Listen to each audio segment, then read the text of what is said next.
So this is Adobe Premiere Pro CS6, and when you click on it, this is how it will look like. It just give you one little menu here. So if you don't have any projects available, you just straight away new project. And if you do have to continue to your old projects, you just click on here. So just click on the new project, and then you'll be like, what the hell is this thing? Okay, so first of all, just don't touch anything on the general. So you just straight look at the bottom, which is the location and the name. You named your project 1 or AMV or movie or whatever your movie title is. And so you go on the browser to find your own folder that you want to save, right? So when you're done with that, you just click OK, and then all of a sudden here comes another new menu. So what you supposed to do? Oh no! So the sequence, it doesn't matter. You just, the sequence name doesn't matter. If you want to rename it, just rename it. If you don't, just put it on default, which is sequence 01. So there's a lot of presets here that are available, and it actually depends on the video host that you want to upload to. For example, YouTube. Well, if you go on to the internet using Chrome, you can find the sizes, the presets and everything that YouTube actually accept. For example, YouTube's are actually somewhere. Where is it? It's much more bigger than. Right, you can just usually I use DVPow widescreen 48 kHz. You can see here the frame size 720 height, 576 wide, and the frames and everything. So it's basically, I will go ahead with 480i, which is the standard NTSC. I have no idea whatsoever the preset is because, well, to be truth, I have no idea. So you can ask someone who is expert on it, but usually I'll just go with this, which is the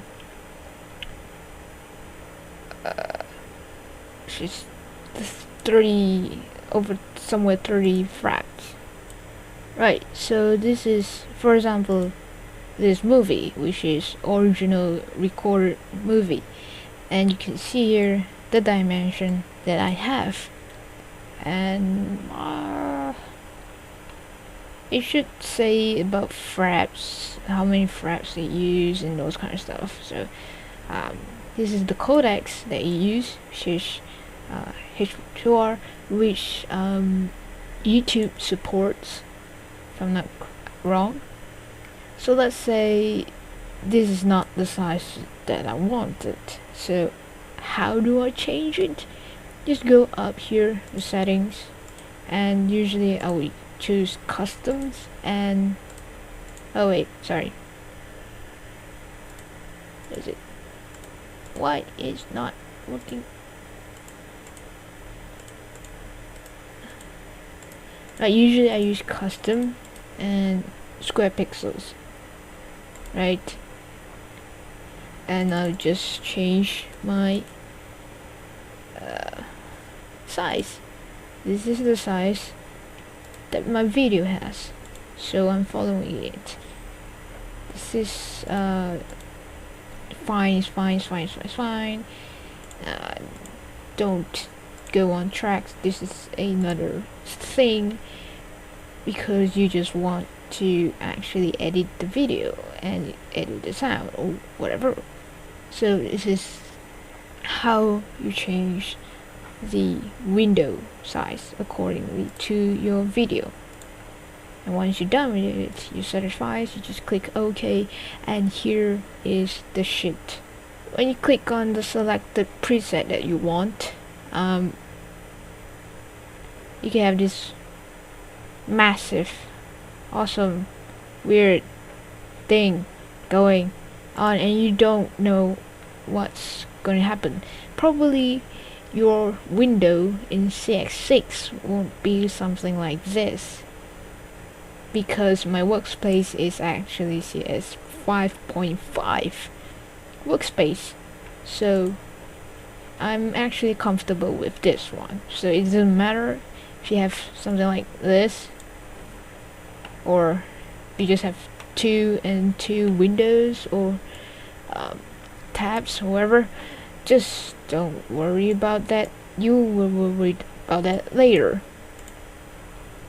You can do those two things. One is you know what kind of preset do you want to use. Two, just go on and get some information from your original video that you recorded information, and then just find the this preset that you want. So I'm gonna go one by one and teach you what is what. Alright, so first of all, I'm just gonna drag one of the examples of the movie I have here, right? So usually when you import, you just drag and import it. You can do the same in PC if I'm not wrong. In here you could just, if you could also know about the videos, the original videos of the information that I told you about. Here you can get the size, you can get the frame rate, and you can get the sound, what it used. Is it mono, is it stereo, is it 8-bit or 16-bit, or whatever bit it is, and what ratio is used. So this is square pixel 1.0. So okay, let's say if your sequence is wrong, right? The size is wrong, so you can add a new sequence. It's just the same thing, you just change those that you've got it wrong, like the size. I got the size wrong. So this is 16.9, which is the well, it's actually the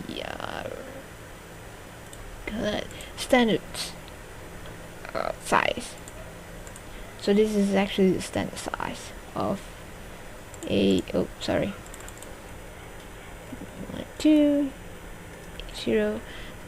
square pixels. So this is a standard pixel ratio for YouTube videos actually. So I got my audio the same, everything the same. Click OK, and you got your sequence the corrected way, in which it's the same thing, so you don't have to correct it. So you just corrected it, right?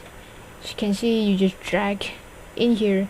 This is your timeline track, which you just drag your videos, drag some audios that you want, and you can actually have up to 3 videos. So like, you want to make it video on top, video on the bottom, video.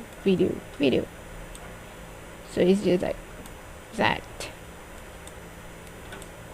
So video sample. As you can see, it's connected, the video and the audio of the video. You can mute the video audio and put another audio at the bottom here by just muting it, right? See, that's easy. So what happens if you run out of space to put another video on top of your bottom video? Just go to sequence and you add tracks, and you want to add how many tracks of audio, how many tracks of video is up to you. So again, sequence, add tracks.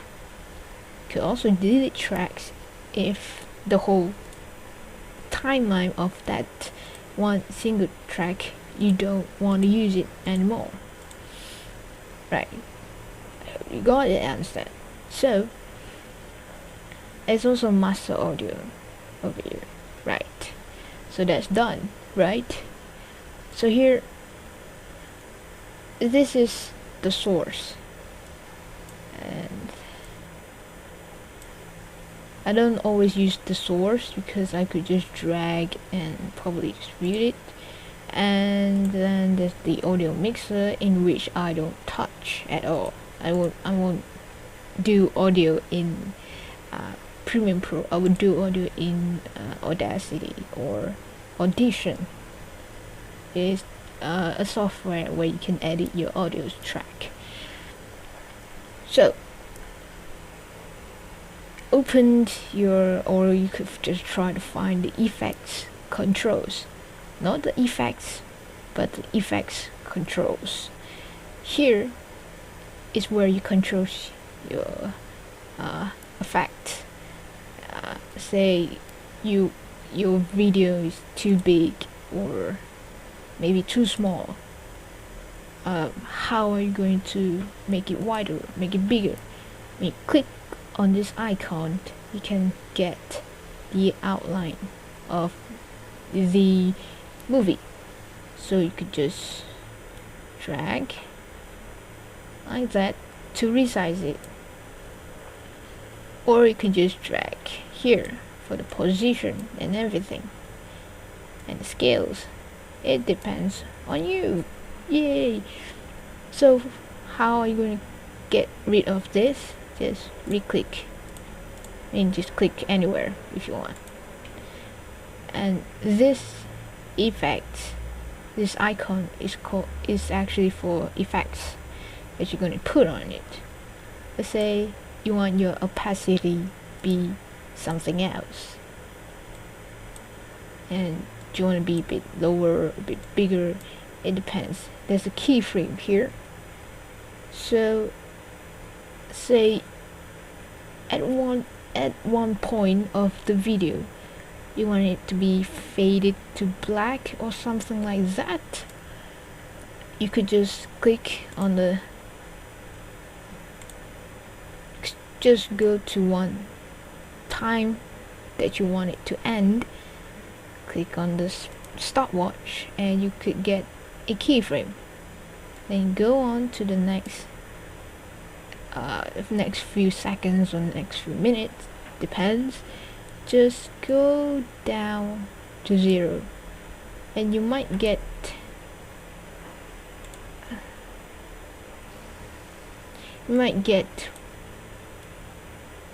the faded effects. So that's the faded effects, as you can see in here. This big thing is your tool. Actually, is the essential, like a movie for you, like the cinema window or projector or whatever you call it. I don't remember. So this is how, and then it will start to fade to black, right? That's how you do fade in Premiere Pro. Yay! So that's some of the effects that you could use. So there's other effects, which is in here, bottom here, which is the effects window. You have the audio effects. How do you want your audio to be sounds like? And video effects. Let's say you can see the whole thing is just ugly. So how are you going to correct it? To correct the colors, to correct anything that you want. So you can check, there's a lot of color correction here. you can change the color, you can color balance. So I usually use the 3-way color correction. A little weapon, and just drag, and you can get this kind of stuff. You probably get it as complicated as you are because you're a beginner or whatever, because you haven't touched any single thing of the software that Adobe have done. Yay! So I'm just gonna guide you. Okay, so this is the shadows. Just gonna move it around, and you can move the colors too. Move it, move it. You see the color change, so you can correct the color the way you want, as whatever you want. Maybe you want to make it blue, maybe you want to make it big. So it depends. If your shadows, which is the dark places, you want to make it blue, so the blue, the midtones, which is a bit of skin color, and some of the midtones, you want to make it bright, is fine. And the highlights, which is the white stuff, yay, white stuff, you can change the color. If you don't know where to find the highlights, check out here. See, this a bit white, and you can see the colors changed. You can also see on her hand here. So what happens if you tweak too much? Just reset, reset, and reset, and try to get the color that you want. And I'm sorry to say, this is only one.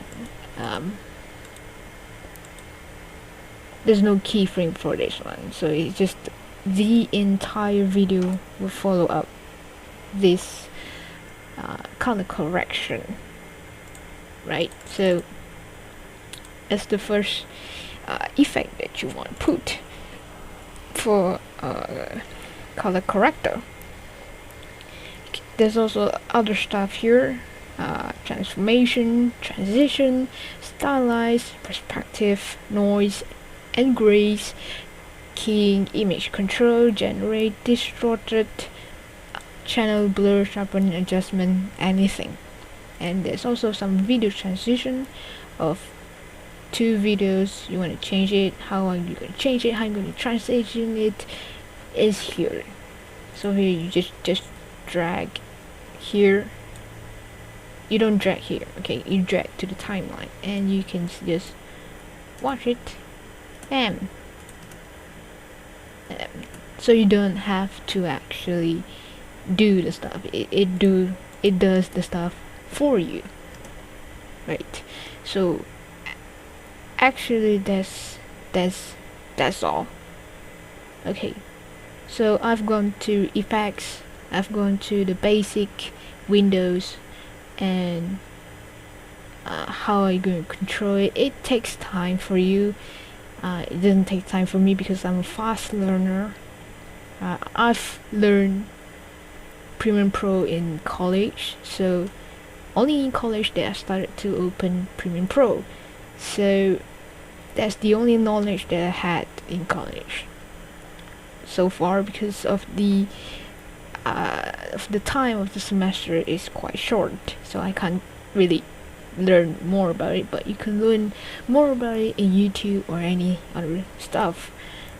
So before I close this tutorial, just a basic tutorial, you can see this, the tool selection here, the tools windows, mouse, just a selection tool, just select, drag, select, drag, select. That's what it does. And there's a track selection too, so just kind of like that, basically. People edit. This one is to cut. Basically, just you want just a little bit and cut, right? That's one way of cutting. The other way is the razor tool. Pick up the razor tool and just cut, and you've just cut it. That's the second way of cutting your videos. So most of this tool I don't really use it. I just use selection tool, razor tool, and hand tool, because hand tool is quite handy sometimes. You want to drag your timeline. So that's all about it, really. I don't know anything more than that, so I'm sorry, but I hope that this will covers you up what you're supposed to do, stuff like that. So good luck